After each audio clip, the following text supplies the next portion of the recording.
What's up, everybody? It's your boy, Vlad the Bull, your #1 Embrace coach. And I want to let you know that my book, The Embrace Method, How to Leverage Your Trauma and Pain to Live the Life of Your Dreams, the second edition is now available on Amazon for purchase.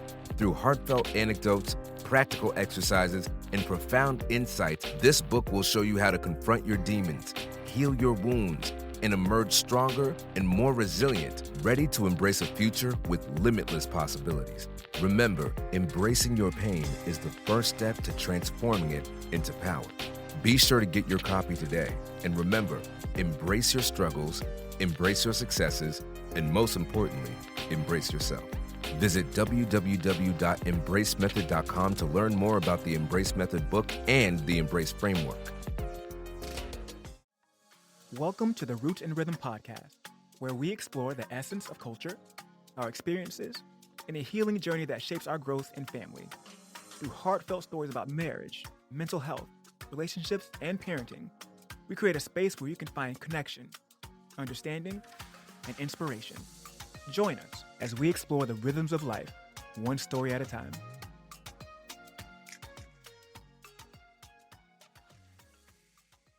What's up, everybody? Yes, welcome to another edition of the Roots and Rhythm podcast, where we explore the rhythms of life one story at a time. It's your boy, Vlad the Bull, your #1 Embrace coach. And Angie, La Cyber Mommy. La Cyber Mommy's in the building. Listen, I need you to tell the good folks what's new in the household, because I think you had a big old shift. Whoo!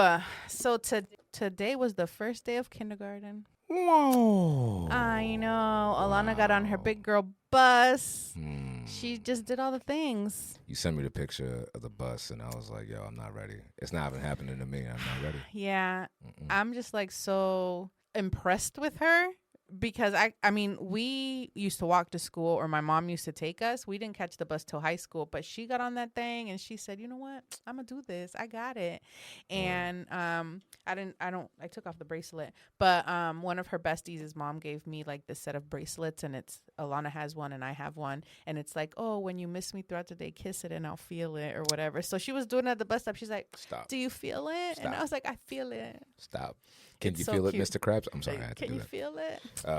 So cute. But yeah, I took it off. I didn't want to lose it, but she has hers on. Man, we brought Lito to a new daycare. He started his new daycare this week, and it's been a change to see him happy at pickup, not necessarily a drop off. You know, Jules is a little worried that he's not jumping for joy, and that's a sign that he's not supposed to be there. It's but new. Like, he's 2 years old. Yeah, and a lot of feelings. But I picked him up yesterday, and I saw him because so it's an in-home daycare, and Anna is her name, and her son came. He's probably one of the kids. Her son came to the door as soon as I walked up. He's like, "Lito's crying for you." I was like, "He is?" I'm like, "Huh?"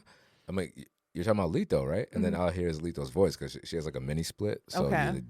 like at Julie's parents' house. And I'm like, "Huh?" And Lito's like, "Daddy?" Didn't even know I was there. So then I walk upstairs, and he's sitting like a big boy, and is not in a high chair, but in a booster. Oh, I'm like, I know. I'm not I know these kids, they're growing up, man. Aria, of course, wanted to get on the bus with her, and she was crying, and oh my goodness. No. But yeah, so Aria had a tough day because she saw her sister get on that bus. She did not want to go to school. We needed to carry her in, and usually, kids have to walk in, but it'll be okay. It's the first day. Yeah, no, she'll be fine. Yeah. She'll be fine. Kids are far more resilient than we are. We just give it too much. We give it too much.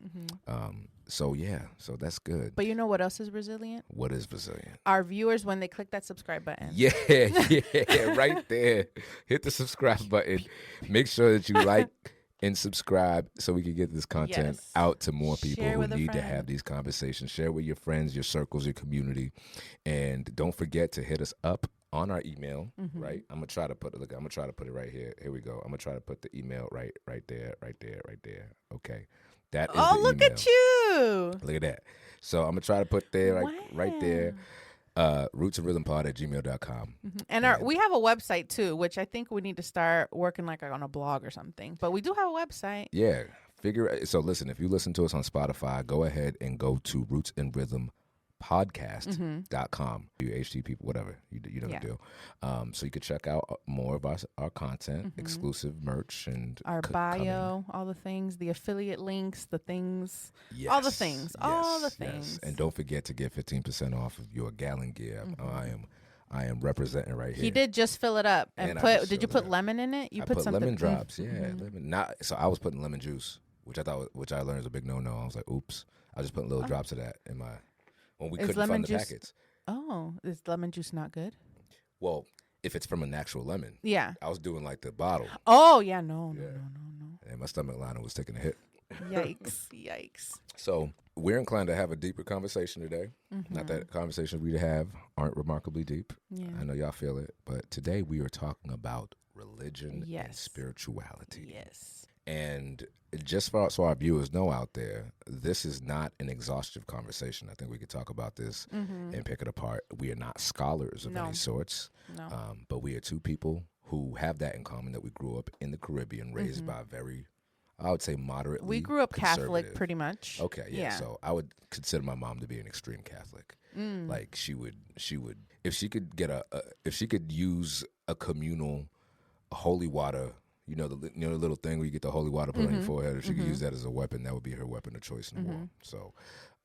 So yeah, I mean, religion and spirituality is actually a complicated conversation, especially in the Caribbean context, right? Because there was Catholicism, that's what we were given, but then there were elements of other spirituality from our ancestors that kind of melded in there. So I want to talk about that a little bit, about what it was like growing up, what the religious experience was like growing up for us, but then also bringing it back to modern day.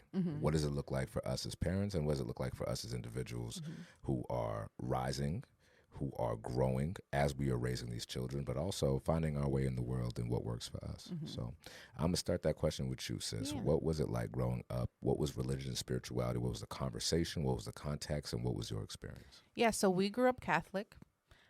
We were baptized. I think all of us except my two youngest siblings did our first communions. And after, I want to say I was like in 6th grade, maybe 5th grade. One of those grades, one of the moms in the PTA introduced my mom to like a Bible study at her house.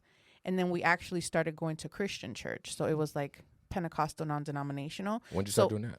In like 5th or 6th grade. Oh, wow. Okay. Yeah, when my mom found Jesus at Mimi's house, our friend Mimi. So she started going to Bible study at her house, and then we started going to her church. Like, so my mom got saved, and we all got saved. Like, we gave our lives to Jesus when we were little. So we did that in 5th or 6th grade, and then we started going to that church. So it was a Pentecostal non-denominational church, Good Shepherd Church of God. Until I graduated high school. So then in that church, we don't believe in baptizing babies. It's like you decide to get baptized as like you're older. So me and my sisters and my mom, we were actually all baptized. It was, I think, the summer before my senior year of high school on 4th of July. So we got baptized. Yeah, we got baptized at the church. So that was like, now we're a baptized member of our church community. So I've been in the, I guess, Christian church since I was like in 6th grade. 6th grade. Nice. And so, wow. So it's an interesting point there where you made the jump from Catholicism to Pentecostal, you said. Yeah. What was that conversation like for you guys? So pretty much my mom's biggest thing was that we should believe in God and not have other idols. And in Catholicism, it's a lot of saints. Right. Mary. It's like this big emphasis on Mary, and I guess angels. And angels, yeah. So the way that Christianity, as far as like Pentecostal, non-denominational Church of God, it's nothing should be above Jesus. Yeah, Jesus is the way, the truth, and life. Right. Yeah. So when my mom heard that, she's like, well, yeah, I need to leave Catholicism. And now she raised us to be in the Christian faith versus like Catholicism. That happened to my cousins too. They were raised Catholic. I guess Catholicism is a starting point for a lot of Caribbean families. Well, yeah. I mean, goes from there. They did a lot of recruiting back in colonial times by force. Yeah, recruitment and indoctrination. Yes. But either way. So all right. So then, that being said, how did religion and belief? The Ola's upside down. I just realized that. It's like, ow. So I just noticed that. For those of you on the podcast, on the video podcast, on the audio podcast, can't see that. Oh, they can't see. It just looks like a squiggle. Oh, okay, cool. It's in cursive anyway. So, how did religion inform your home life? What was it like growing? Obviously, you were Catholic, and then you were Pentecostal. You were right. You got baptized before your senior year, and so how was that growing up? Did it inform your life and your relationship with your parents or your siblings or with yourselves at all? Yeah, I think it was a lot of like fear tactics. It's like God's always watching. You have to be, you have to behave. But I think outside of that bad fear, just, living in that fear of God's always watching. You can't, you're going to go to hell if you do this, do that. I think it was a lot of good too. So it's like, you should do for your neighbors. You should be kind to others, do unto others, be a good steward of your money, because you have to give tithe to the church and then, save and have that, you shouldn't have any debt. Wait, that was part of the, oh yeah. Oh, never mind. Yeah. Never mind. I get it. Yeah. Yeah. So it's just being a good steward of what you have, being grateful for what you have, giving like willingly to like the poor, the needy. True Christianity is doing those things. Right. So I think, and my mom, I feel like we always joke that her and Jesus are best friends. Yeah, because then when she started, so my mom has had a cleaning business. She has sold it, and now she has a farm, like we've talked about. But her cleaning business, she called it DJ Cleaning Services because it was Delita and Jesus. But she was like, people might not like that I'm a Christian, but I'm going to put Jesus in there, So that's always how she's like lived her life, right? But yeah. So I think we had a good upbringing because of like those morals and, everything that we were taught. Could we have been taught those things without Christianity or spirituality? Not sure, because it's always been a part of our life. But that's not to say that you can't have those things without religion. I was going to say, if you look at the tenets of many religions, many of the main religions and belief systems pretty much teach the same thing: tolerance, chastity. Or maybe not chastity as much, but tolerance, giving to the needy, being a good person, right? And it was like that. At least my mom role modeled. It really depends on who is role modeling the religion. Well, I was going to say, because my dad was also raised Catholic, and he just wanted us to go to Catholic church. I think a big point of contention with my parents, too, was when my mom started going to Christian church, my dad was like, why are you leaving Catholicism? And she's like, why do you care? You don't even go. Yeah, but it was so ingrained. He's like, no, like, why would you do that? To the point is like, you're picking church over me. And my mom is like, what are you talking about? I feel like that's where like they should have been divorced a long time before my mom even started going to the new church. But I feel like he just added to that, like, well, now you're leaving your religion. And she's like, a religion that you don't even practice. Like, he was like a Catholic on paper type. Right.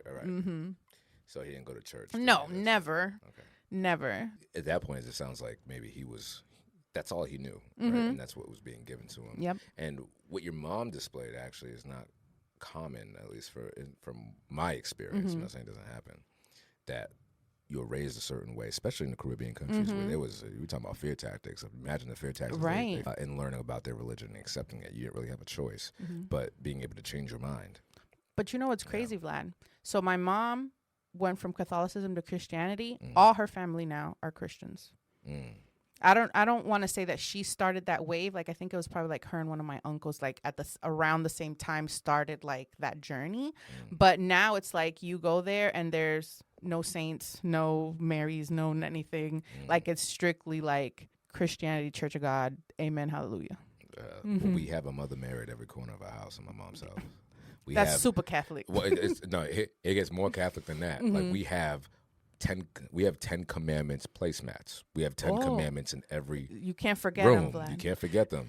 Now, whether everybody in the house follows them is really another point of contention. But that it was pretty much the same growing up. My mom's an insane. I want to say insane. Maybe I'll roll that back. My mom is a very devout Catholic. My mom still goes on the church. Like, they have everybody meets at Blue Hill Avenue. They get into a tour bus. They go to some church in like Philadelphia and they pray for like 20 or 30 hours straight. And it's intense. My mom's always trying to get me to go. I was like, I'm all set with that. She's like, why not? I'm like, well, first and foremost, I don't understand a word of what anybody's saying, because we didn't go to Haitian churches growing up. Oh, gotcha. A lot of my family, my friends who were first generation Haitian Americans, they did. I'm like, we didn't do that. And I was like, when we did go to Cleo masses later on, Mm-hmm. a lot of the stuff that they're talking about when they're preaching from the Bible is all in French. Well, it's funny because shout out Darnell. Darnell's mom is super Catholic too, and all her aunts and like her relatives, and they have like a prayer line. Yeah. Oh yeah. Yeah. So you call the prayer line. So anytime like something would be happening and stuff, Darnell's like, my mom talked about it on the prayer line this morning or whatever. It's like at 6 a.m.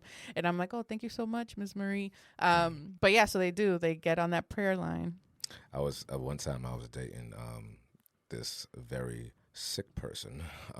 This is back in my college days, and she was telling everybody that she had 20 days to live or something, and she had congestive heart failure. What the heck? Yeah, it was crazy. So anyway, me being susceptible at that time, I gave that person's name and a picture of her to my mom. So she's like, give it to me so I could put it on the prayer line. But my mom was like, I know she was lying. But I have the gift of discernment. Yeah, she had the gift of discernment. That heifer lying.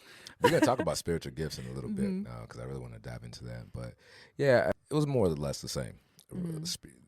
It was more just, it almost felt forced upon us, in that you don't really have a choice of what you believe. There's only one way to live, and that's being a Catholic. Yeah. My mom will she could write a book on all the arguments in favor of Mother Mary. Even though I'm like, well, Mother Mary could have been anybody if she was just divinely chosen by God. And she's like, no, but he chose her, so we have to worship her. I'm like, whatever. Oh, okay. I really don't care. Either way, okay? Like, I believe in Jesus. But that was pretty much how it was.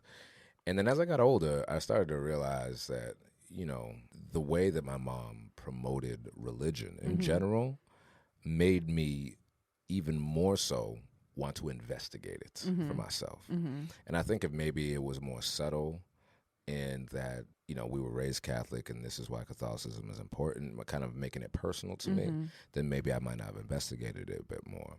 But I wanted to know God for myself, not through a steeple, not through a pew. I wanted to know God and experience this grandiose being. I wanted to experience the Creator for myself.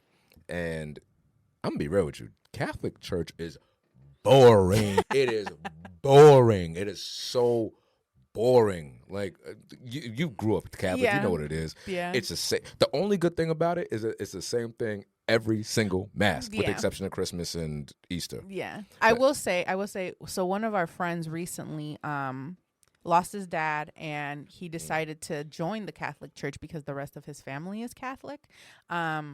And we went to his baptism. So they baptized him as an adult or whatever. He's been going to the classes and stuff. And I thought it was so beautiful. Like, he's deciding to do this because he didn't have, like, growing up, he didn't go to church and all this. But now it's like he's part of the church with his kids who did their first communion and all that. So it was like really nice. And it's funny because we were getting ready to go to our church that we just became members of, not Catholic Church, our Christian church, non-denominational Christian church.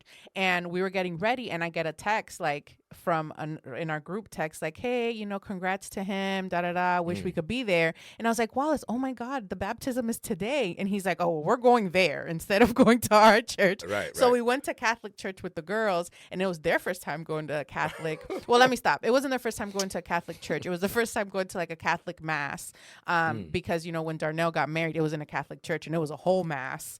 And the girls did sit through that, thankfully. So then I was like, oh, we have to pack the books and we have to pack the snacks, because at our church, they have kids' church. Right. So they go to their own separate place and have like a kind of child-friendly service, and then they play games and do a craft and stuff. But at Catholic church, they don't care about all that.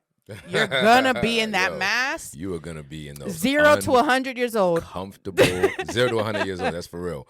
In my church, I don't know about yours, but in my church, grew up in a church called Blessed Sacrament. That's where I got my first communion. And it was maybe like 25-30% people that looked like us. Remember, I grew up in Cambridge, so everybody's everywhere. So I wouldn't say that. So I mean, maybe like 30%. But the vast majority of people that came to Mass, at least at the time that I went, were just like older people. There was one guy. In the part of Mass where they say, Lord, hear our prayer, I thought for many years it was, Lord, hear my prunes. Because this dude... What is happening? Because this dude was like, Lord, hear our prayer. And he kind of like garbled it up. So I'm like... Because he was so old. Prunes? Only Vlad would think that. I would think that. Y'all should see me with song lyrics. I don't get lucky nowhere. But yeah, so it was just for me. It was just a lot to sit through. I was a very fidgety child with ADHD. Sitting in a pew for an hour straight wasn't very. Yeah. It was a hard sell on me, and the only thing that I liked about Mass was when it was over. If I'm going to be honest. Yeah. And it didn't make me feel connected to God at all. It just made me feel like this is a routine. I got to go through it every time, and it's the same every time. This watch, so it's counting my steps. It's pretty cool, but I need new tennis shoes, Vlad. I've had my tennis shoes since probably before Lana was born. So do you have any recommendations? I know you're on your fitness all the time. I used to think that you had to spend at least $150 on shoes, sis, in order for you to actually get some quality ones. But I'm telling you, these new shoes that I tried out, it's like you're walking on air. Matter of fact, you don't even remember you're walking on them at all. It's like you don't even remember you put your shoes on. One time I thought I was barefoot. I'm like, yo, where my shoes at? Oh, I love that. And are they light? Oh, they're super lightweight. They make my old shoes feel like dumbbells by comparison. I'm telling you, these shoes are comfortable, they're lightweight, and it doesn't even feel like you have them on. And on top of that, you can wear them anywhere. They're designed for people who are on their feet all the time, for the moms and dads who are chasing around the kids. So I would highly recommend them if you're looking for something new. So what are they called and where can I get them? You can get them at standplus.com. If you go to standplus.com, put in our promo code ADX for an exclusive discount off of your next pair. They are the best all-day recovery shoes, so go ahead and get you a pair. I'm excited. Thank you, Vlad. Come on, let's do it. And outside of being boring, it just felt super impersonal. And maybe it was just the church I grew up in, but also I couldn't hear what the priest was saying at all because the acoustics were bad and the mic systems were old. Remember, this is like the 90s. Oh my 2000s. Goodness, yeah. So it's like, well, now it's a theatrical performance. Yes. Especially like at our churches. It's like the music. It's like jumping. The more theatrics, the more polytechnic lights, the better. Right. It's like to, I guess, draw people in, I guess.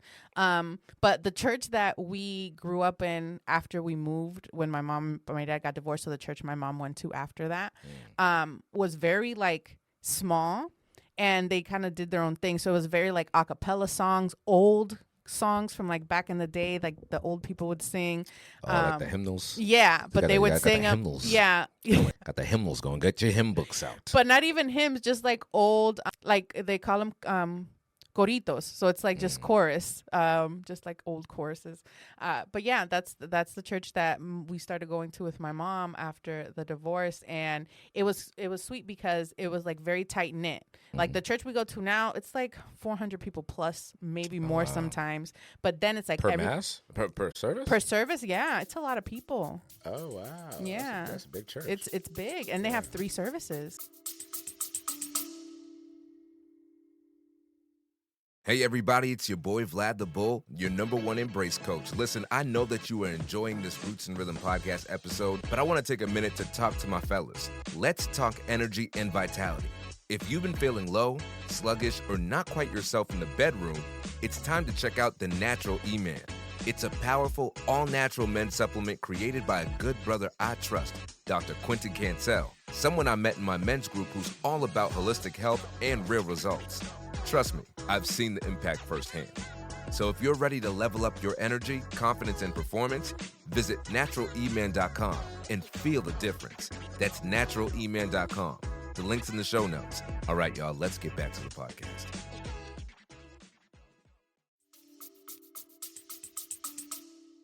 That reminds me of this church so I think we were in our early 20s. No, I was like 19, maybe like 19 or 20. Me and my boy David. Me and my babe David. Me and my boy David, we were looking for a new church home because he was raised Protestant. I was raised Catholic, but we were trying to on our own spiritual journey try to find it. We had friends that went to different churches, so let's go try different churches. So we went to church with a couple of our friends, and we went to oh my God, is it Jubilee? The big church in Boston, Jubilee. Jubilee is one of the biggest churches in Boston. I thought it was okay, but it just felt really impersonal because it was so big. And then we went to another church, and this is the first Pentecostal church I went to, and I'll never forget this, man. Again, no judgment here. It just wasn't my cup of tea, and here's why. I'll tell you why it wasn't. I remember they did something called like the Praise Countdown, and they literally put it on the TV. And there was a monitor or a TV, and it was a countdown from 60 seconds down. So it was a minute countdown. And it was just praise. This is the praise. Everybody get up and praise God, which is cool. This is what you come to church to do. Yeah. But it was lunacy, though. People were hopping around and doing the Harlem Shake and jumping off stuff. And it was just a lot. Again, this is my first time coming to a church like this. So, especially with a countdown, because those things do happen at church, but I Yeah. feel like when they happen naturally, like you have the spirit or whatever, but don't put it on a clock and then people are like, all right, ready, set, show out. yeah, you're Nah. giving people an expectation. Yeah. And it was whatever. So I'm like, me and my boy David are like, well, yo, this is kind of crazy. So then I got on my knees and I just started praying. And Lord, make it stop. Lord, Lord, if you can hear this, it's me, Vlad. Make it stop. Like, Jesus, order my steps up out of this church. So I'm on my knees, man. I'm praying, and I see an usher come by with this almost pristinely Little white glove, Mm-hmm. and he tells me to get up. I'm like, what time out? I'm gonna call timeout on this. I'm in church and I can't pray. I'm out of here. This is crazy, right? That is very odd. It was odd enough. And my friend was after, she's like, how'd you like the service? I'm like, I didn't like it at all. Did he stop you because you have to praise in 60 seconds? Yeah, because everybody else was praising. Oh, see, no. And No, you're going to jumping around like cockadoos. No. And I'm trying to pray and have my own relationship and conversation with Jesus, because I think Jesus is hearing all this noise, but I'm sitting here trying to, you know how the Bible says, don't be like the hypocrites in the synagogues, in the street corners. When you want to talk to, you want to pray, go into your room, close the door, and talk to your guys in heaven. I'm like, I might not be able to go to my own room and close the door, but I'm trying to close my eyes and my consciousness to whatever else is going on around here, because this is just noise. And the fact that the man wouldn't let me do that, I was like, I don't want to be a part of a church that does that. No. So we actually ended up finding another church, me and my boy in college, my boy Ernst, actually, this girl named Juju. She's like, oh, we're going to this church in Revere, and it's called a church called Eagle Heights, and it was.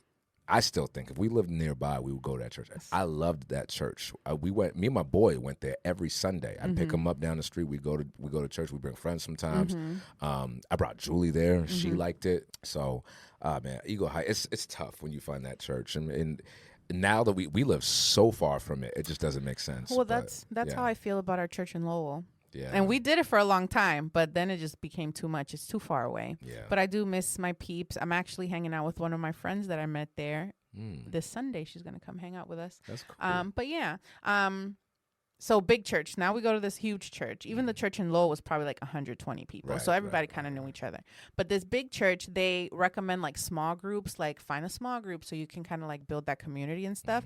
And one of the Sundays that we went, Alana just kind of like got really close to this one lady. Her name is Melissa. Shout out Melissa if you're watching.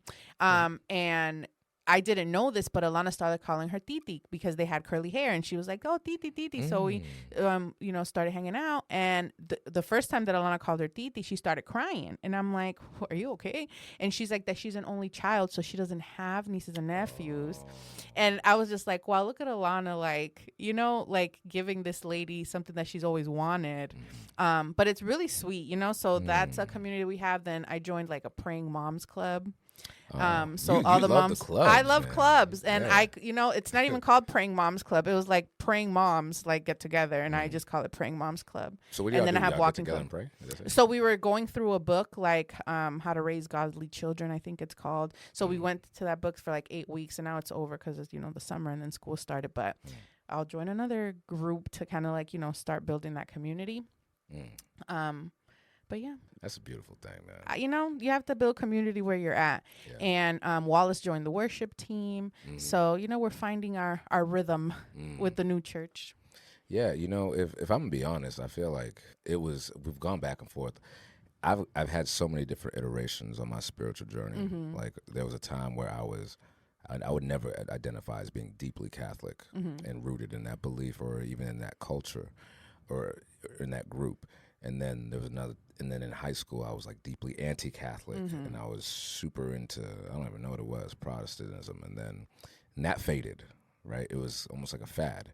And then as an adult, I began trying to explore, I'm like, all right, where do I fit in? I'm not quite Catholic. I still believe in Jesus, and I still believe in the Bible, but I want to understand it for myself. And I don't want to be a legalist. I don't want to be getting in these ideological arguments with people, because I just don't think that's the best use of my time. So finding a church for me that felt good, Eagle Heights was one of it. And I know we were looking at your church. but it's also trying to find that middle ground because my wife and I wouldn't say we're not equally yoked, but we're just not like, we're trying to find that sweet spot. Yeah. Because, I didn't grow up in a black church, and neither did she. And that's kind of something I've always wanted to grow up in. Mind you, we don't live in the South, so, you know, those churches. That's Wallace. Right. But Black Eagle church. Heights had a black pastor, and this man was so good. Pastor Collins, he was so good. I hope he's still preaching because I loved his stuff.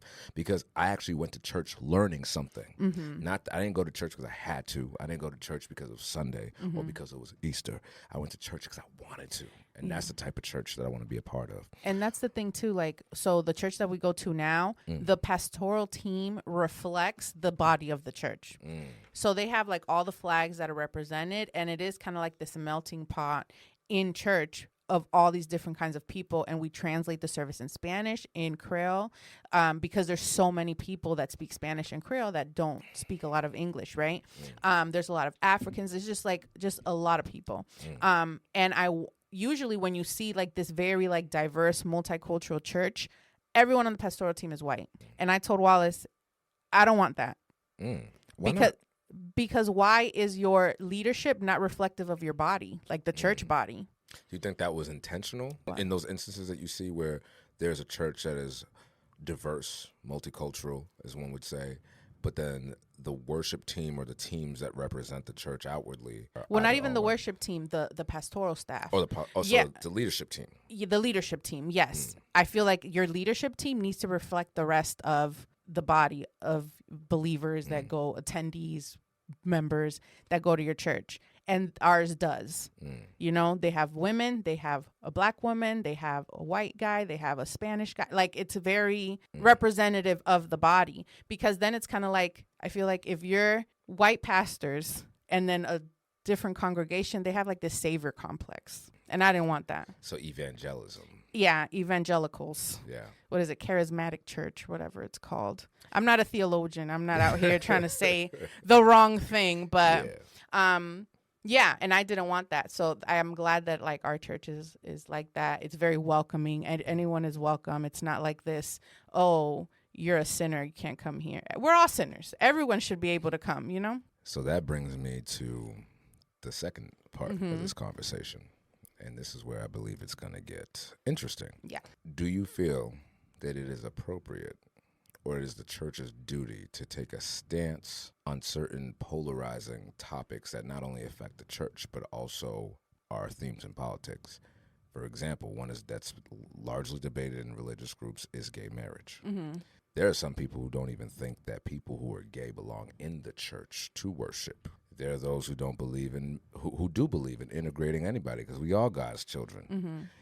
There are some people who believe that anyone who would act on same-sex attraction are going to burn in hell. Not saying that we endorse any of these ideas. No. So and I don't believe that. Yeah. So I guess my question to you then is, where does that sit with you?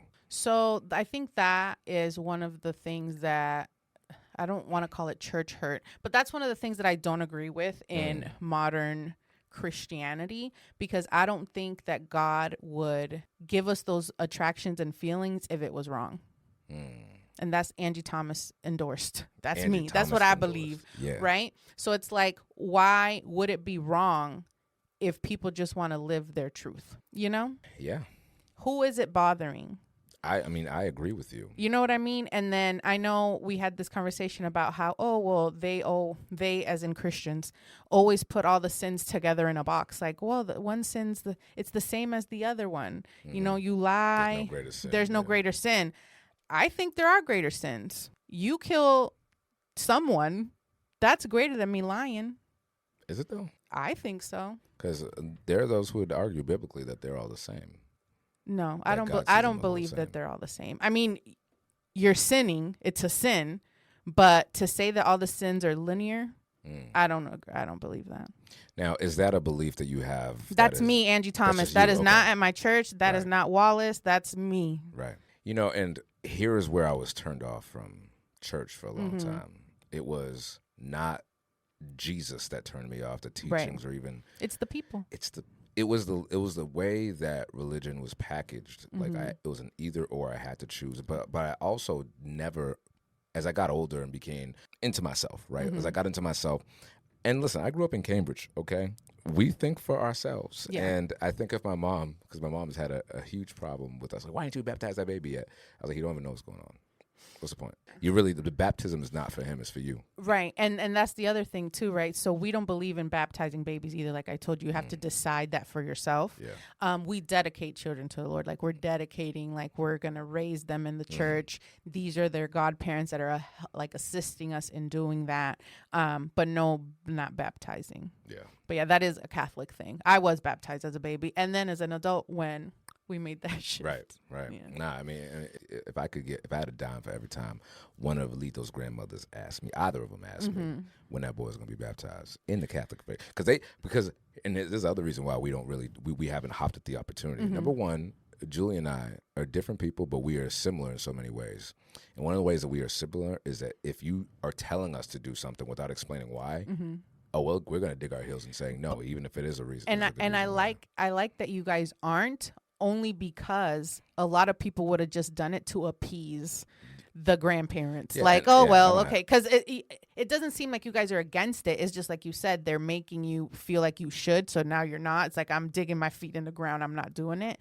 But a lot of people would have just done it to get it out of the way so they can leave me alone. Right. And I am not keen on being told what to do blindly, which is probably why I had issues as a cop, because I had agency. And when somebody told me that I had to modify that agency or suppress that agency for the greater ideological influences that my supervisor had, I'm like, no.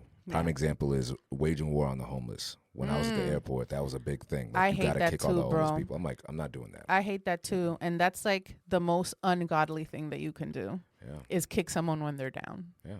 You know? But you have Christians today, though, who appease going to the National Guard being deployed to D.C. and throwing out the encampments. So fake Christians. Oh, all right. So what makes them fake? Literally, Jesus speaks about helping the poor, orphans, widows, and those are all the programs and everything that these Christians want to stop. The meek shall inherit the earth. The last shall be first, and the first shall be last. So make it make sense, Vlad. It's like, are we a Christian nation or are we not? You know? I mean, a lot of people argue that. Listen, and this is my point about organized religion, is that if Jesus came back and he saw what was happening, they deport Jesus if he came back. So, I saw a video. All right, the Good Liars on YouTube. They're a comedy group. These two guys, they go to Trump rallies and they go to these different places and they troll the supporters. And so he asked this one guy, would you deport Trump? Would you deport Jesus if he was an illegal immigrant? And the guy said yes. If he didn't get here legally, I would. He did. He said, well, if he wasn't here legally, and then the guy was like, Jesus Christ, everybody. Jesus Christ should be deported. I feel like that's why Jesus hasn't come back and taken his church, because he'd be deported if he got here. What is he going to take? Who is he going to take? Like, be for real. Yeah. It's just a sad state of affairs. And I think that's what turns a lot of people away from religion and away from belief. You got a lot of people who want to have a divine walk with God, who thirst to have this relationship. We all want to belong somewhere. We do, but then they experience, as you say, so much of this church hurt, legalism, the pressure. My cousins would tell me, because they grew up Seventh-day Adventists in the Haitian church, they go to church for like 7 hours a day. You're going to be hard pressed to have a child grow up to be an adult who wants to be in church 7 hours a day, not because it was explained to them, but because it was forced to them, right? So that's my thing. I don't belong to a particular church right now. I identify as a Christian, a non-denominational Christian, and my walk with Jesus is tight. But I have a lot of issues with the evangelistic, legalistic interpretation of belief and spirituality that is commonly commonly associated with Christianity. Now, that doesn't mean that there aren't extreme views in every other religion. Oh, yeah. Right? Oh, yeah. But I'm also not going to spend my time on earth arguing over scripture with you. I think that's a huge waste of my time. Yep. I think it's a huge waste of our time. Yeah, they're set in their ways. It keeps us from uniting. There are so many factors working against us each and every day. So many forces working against us each and every day that are divisive, that are just there's so many reasons for us to fight each other, but so many more reasons for us not to. And I really don't believe that God put us on this earth so we could be fighting crusades and wars about things that we barely even understand. No, facts. And I know like some people are very into like, oh, I need to win souls for Jesus. I mean, that's the great, what is it? Great Commission, right? That's what we should be doing.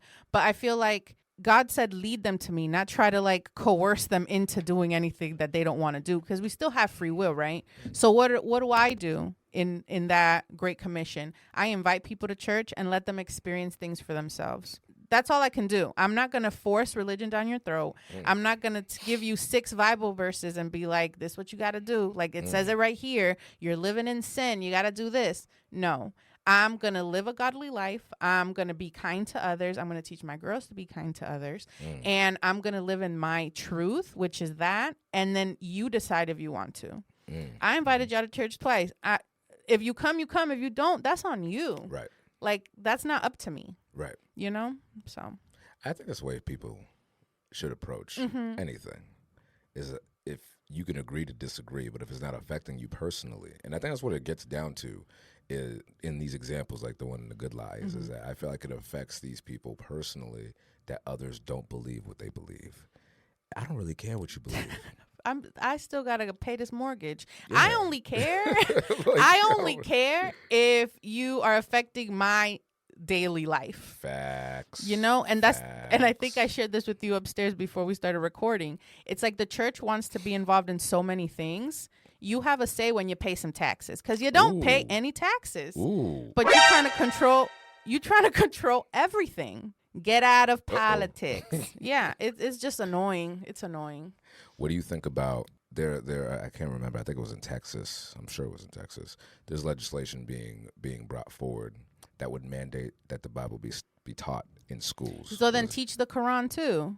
And teach, what's another religious book? They're all slipping away from me. The Torah. Teach them all. We're either going to know our religions, or none of them. So why do you think it's important? Let's look at the psychology of the people who are pushing this legislation, the people that support the bills. Why is it important for what place does the Bible have in schools for you?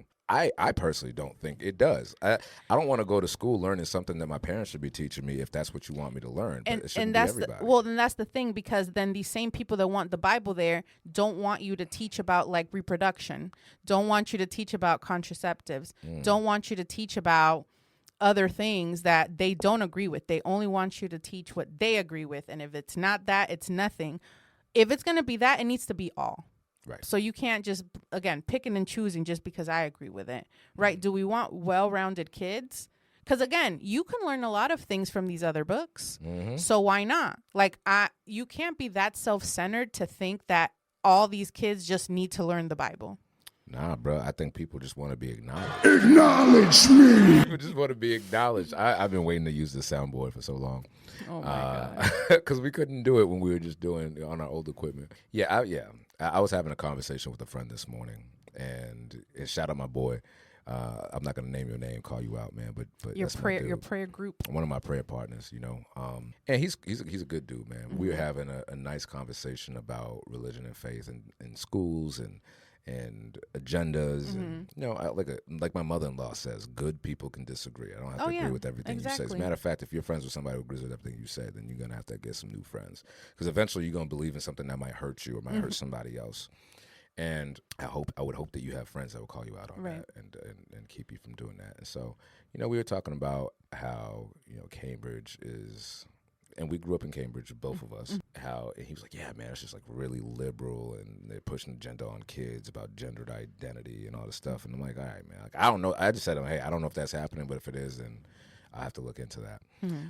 But I believe that in the Bible Belt, a lot of these stories around there being a political agenda with a certain party, exaggeration city. Yeah, it's like, all right, man, like you can have opposition to curriculum, but to make the case that everybody needs to fall in accordance with your particular religious belief is absurd to me, and it actually strips this country of its identity, that everybody from every creed can come here. Why does everybody gotta look the same, be the same, sound the same? You know, and I don't know. I just, again, I don't like being forced to do something that I don't personally believe in. And so when you just present something to me and say, this is what you got to do because that's what the Bible says, I'm like, okay, what is the context? Like, for example, the tattoos. Yeah. When I was getting tattoos, my mom was like, you're going to burn in hell for having tattoos, and you shouldn't have that because the Bible says, and my aunt, my aunt always be trying to say, we've not seen me. They don't want the tattoos. I'm like, all right, where does it say that in scripture? Like, oh, they said you shouldn't put any marked images on you. I was like, okay, context is important. Because in the Bible, there were people who were who were doing pagan practices, and they would carve symbols into their skin. That's not what the context is important. And so my other issue is that if you are a biblical scholar and you're a biblical Christian, you just go buy the book, no matter what, Old Testament, New, whatever it is. The New Testament literally provides new context to the Old Testament, and this is again, the Bible was interpreted many, many times. Many years ago. And there weren't words for the things of today back then. No. So then, like, okay, that's just my stance. I'm like, all right, man. I'm like, listen, if you want to spend your time arguing over stuff, and let's face it, the average person that's making this argument, they ain't read nothing but beyond Genesis. Or they might have read some Romans. They might have read some Psalms. Maybe do a Psalm for every day. Like it's the 14th. We're going to read Psalms 14. Yeah. Proverbs 14. Like, come on, y'all. Y'all don't even know. Y'all got so lost in your religiosity that you miss your humanity, you know? Yeah. And that's what and that's my issue with mainstream organized religion. But I believe you should be able to worship in any way that you want to, as long as it's not harming nobody. And that's the thing. It's not harming anyone, you know?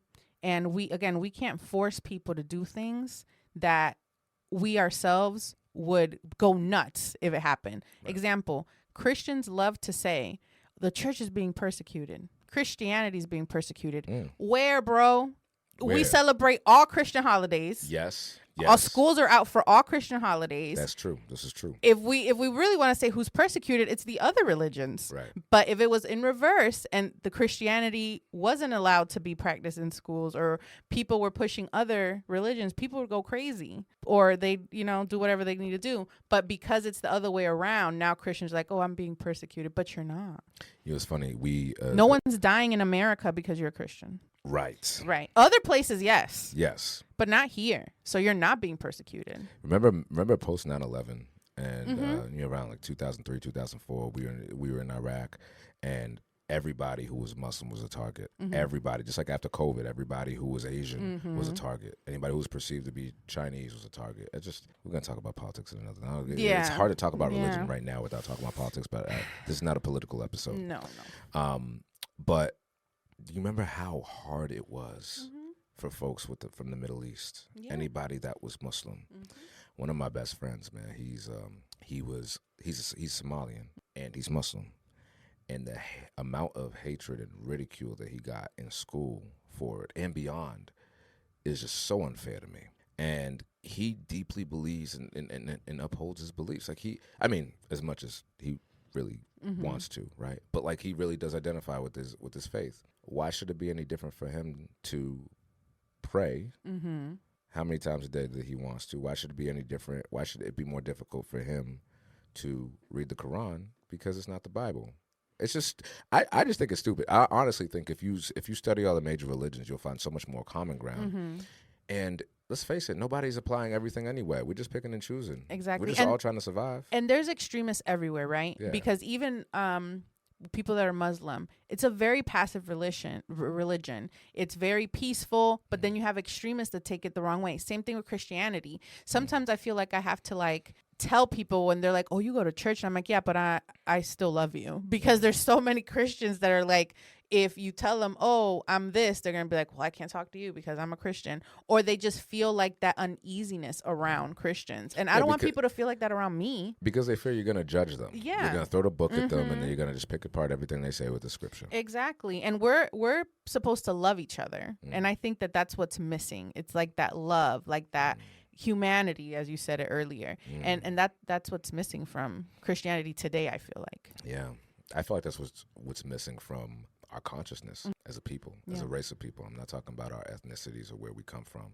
I mean, as a human race, as people, as humans who have the capacity for empathy and compassion and understanding and acceptance and forgiveness and all that other stuff, you know, I have found my life to be far more peaceful, not arguing a particular side or a religion. Yeah. And my faith and my belief in Jesus and with God is just that. It's with him.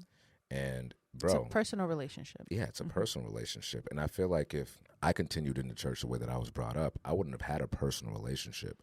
It would have been my mother's relationship, branded through me and upheld by my mom and my connection to her and my fidelity to her and the way that I was brought up, and not necessarily my own relationship. Although my mom always said, you need to have your own relationship with Jesus, but it was more like, you need to have your own relationship with God, so go to the church that I tell you to go to. Well, and that's the thing, like, and I know Wallace will agree with me on this. I'm like, well, as long as the girls are under our care, they're going to go to church with us. Yes. Like, I don't agree with this. I don't feel like going. Girl, sometimes I don't either, but we go. Right. You know? Right. And I'm open to them, you know, exploring other things if that's what they feel like. But this is like the foundation that we're starting and what I know and what Wallace knows.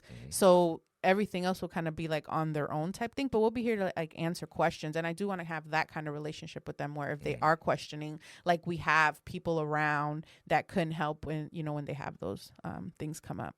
I said on another podcast that specifically about men, that men need to have friends, prayer partners, guys that you can talk to things. And we talked about this on another episode that are deeper than religion, deeper than politics, deeper than everything. But you shouldn't just have somebody that you tap in with when you just want to vent about your girlfriend or your wife or about work or about something like that. Like, I need to be able to tap in with you if I'm spiritually frustrated and confused. And that's why I really value my prayer partners. I don't go to church with them. We're not even in the same religion technically, but we still pray, which shows that our humanity is intact because we can still pray for and with each other, even though they know that I'm not Seventh-day Adventist. I don't need to be Seventh-day Adventist to be a part of my community. Just many people in my broader community of support are Seventh-day Adventists. Doesn't mean I'm Seventh-day Adventist. I didn't grow up Seventh-day Adventist. Right. I don't particularly want to be a Seventh-day Adventist. I don't really care. But what I do care about is tapping in with people who are like-minded and who will pray for me. Like, yo, can you pray for me, dog? Yeah. You know how much pressure it takes off of me on a weekly, daily basis, or even a minute-by-minute basis to be able to call you or call somebody and be like, hey, yo, D, can we just pray real quick? Can you pray for my business? Can you pray for my wife? Can you pray for my family? What can I pray for you? What can I lift you up with? You got to have a connection to something. Yeah, and I think that's a beautiful thing, right? Because obviously I believe in the Bible and in Jesus, but if you have prayer partners and other things, it's like, I think that this is the way, the truth, and the light, but they also believe that. So it's like, what's real, what's not? We're literally living on faith, right? Yes. But you're hitting all your bases because you're like, I need Buddha to pray for me. I need Jesus to pray for me. I need Muhammad to pray for me. Just in case. I think I saw an episode of Simpsons. The crystals, just in case. Yeah, I saw an episode of Simpsons where they were like, Lisa was like praying. She didn't believe in Jesus. She renounced her Christianity and went to Buddhism. Yeah, which I actually kind of I never really looked into it, but I was like, listen, I don't know where all the hate's coming from on the Christian side about Buddhism. Again, being tolerant of other people's belief systems, I don't think it's something that's necessarily evangelical, right? Right. But I'm like, yo, bro, this is a peaceful ass religion. Sorry for me to cuss, but it's so peaceful. Because look, I have never heard of an extremist Buddhist. Have you? No. That might be the only religion that doesn't have an extremist group. You don't see any faithful Buddhists kicking kids, protesting out of anywhere. No. So I'm like, we're demonizing this fat boy for what? We're not trying to convert anyone, but I ain't trying to convert myself. I'm just saying, like, I'm a connoisseur of good information, information that is pertinent to me and to my journey. Yeah. And that I'm open to the idea that not necessarily it won't just come from the Bible. Like I think I've had friends where I'm like, yo, dude, if you read another book, sometimes outside, maybe read, just fill your mind, investigate, challenge, question. I think, especially growing up the way we were, you couldn't question anything. No. And that is, I'm like, yo, listen, man, Jesus wanted us to question. Jesus was not a religious dude. Jesus was not telling you that you're going to burn in hell and do all of that. No. There was the God of the New Testament is not what you're seeing down in Texas right now. Kicking homeless is not what you're seeing with people appeasing. Kicking homeless people off the street when they got nowhere to go, villainizing them, criminalizing. Jesus will be homeless flipping a people. table right now. He would be throwing sandals right now. He'd be flipping the table like he did. And so for those of us who want to share the good word of God and want to encourage people to experience what you experience in your walk of faith, bro, you got to check your humanity at the door. And I feel like these days there is a lot of overlap between religion and politics, and it really shouldn't be.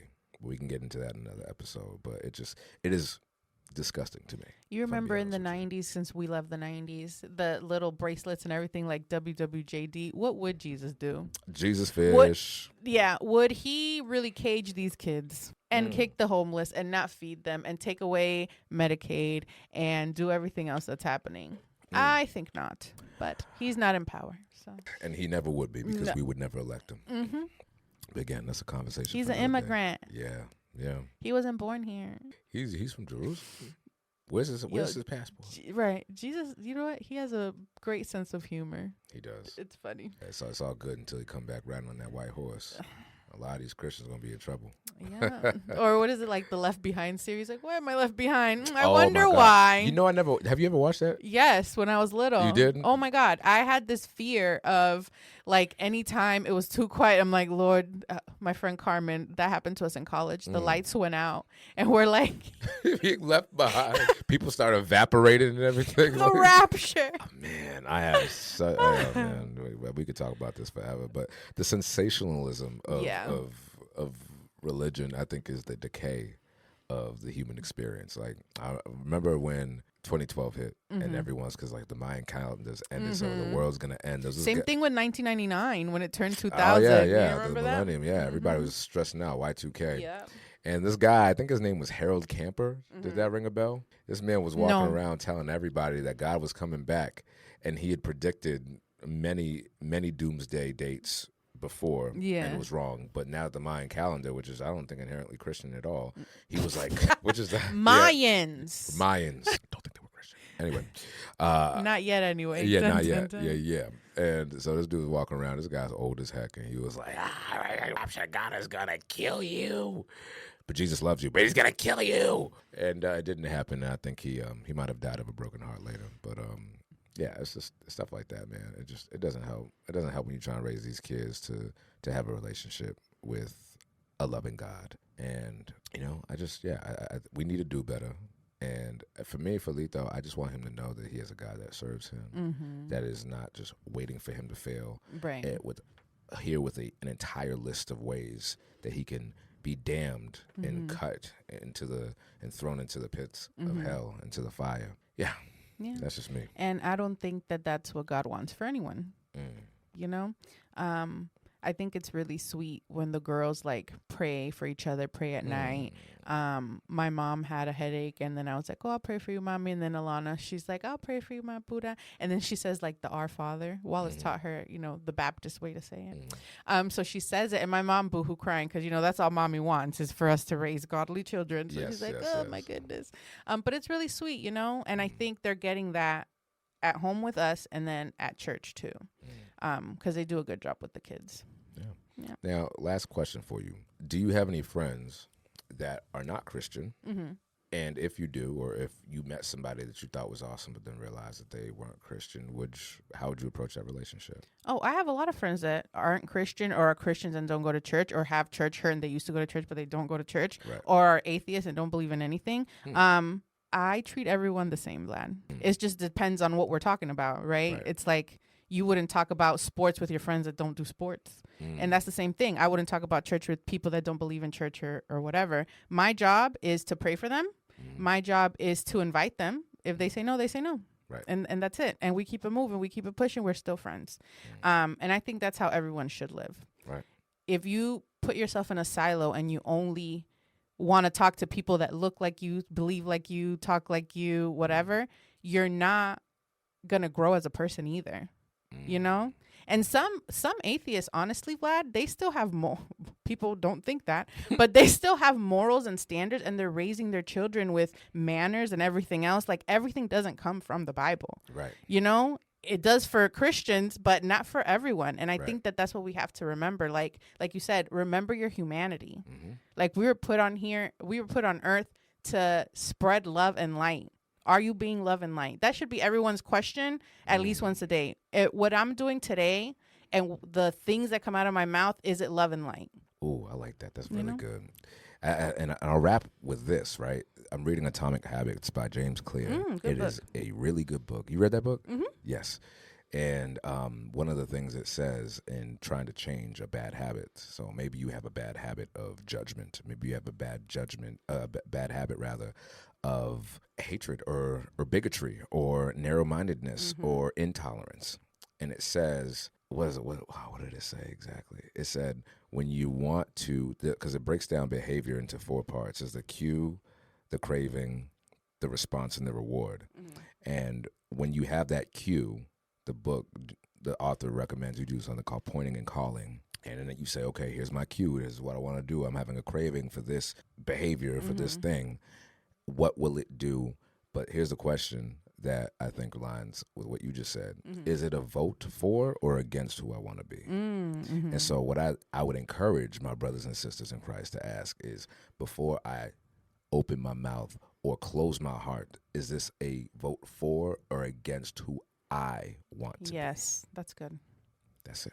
That's good. That's where I leave it. So listen. Wow. Woo. It's getting serious in here, man. I'm sweating. Yeah, I'm sweating. So I think this is a great jumping point to say that if you need somebody to pray for you, we are always praying for our audience members. We really are. And we really are. So, and if you need any prayers, please comment on this and say, lift me up. We praying. We praying all day. We would pray a factory, okay? So y'all know how it goes. You know what it is. Make sure you go to rootsandrhythmpodcast.com. Show us some love. Like and subscribe. And put the subscribe button one more time down there. Make sure you subscribe to our channel and get that bell smashed. And next time, we're going to be diving deep, not into religion, but we're going to go back to some studies. And we have something really, I know y'all like that study that we did. That was a good episode. That was a really good episode. Y'all saw us. Next time we're going to have boxing gloves because we've been ready to fight. I want to fight. I want to fight. Some of y'all in the comments, y'all were like, y'all were like, we got to talk about. So we appreciate the love. We appreciate the engagement. And please, please make this thing blow up. It's your boy, Vlad the Bull, your #1 embrace coach. And Angie, la cyber mommy. We are out of here. Deuces. Stay rooted. Thank you for listening to the Roots and Rhythm podcast. Make sure you like, comment, and subscribe so you can stay notified for all our updates, including new episodes. Until next time, y'all, stay rooted. This watch, so it's counting my steps. It's pretty cool, but I need new tennis shoes, Vlad. I've had my tennis shoes since probably before Lana was born. So do you have any recommendations? I know you're on your fitness all the time. I used to think that you had to spend at least $150 on shoes, sis, in order for you to actually get some quality ones. But I'm telling you, these new shoes that I tried out, it's like you're walking on air. Matter of fact, you don't even remember you're walking on them at all. It's like you don't even remember you put your shoes on. One time I thought I was barefoot. I'm like, where's my shoes at? Oh, I love that. And are they light?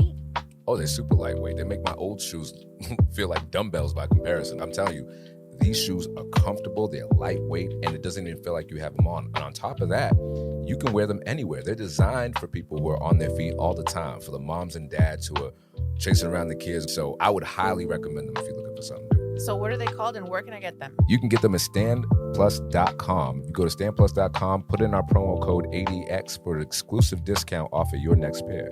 They are the best all-day recovery shoes, so go ahead and get you a pair. I'm excited. Thank you, Vlad. Come on, let's do it.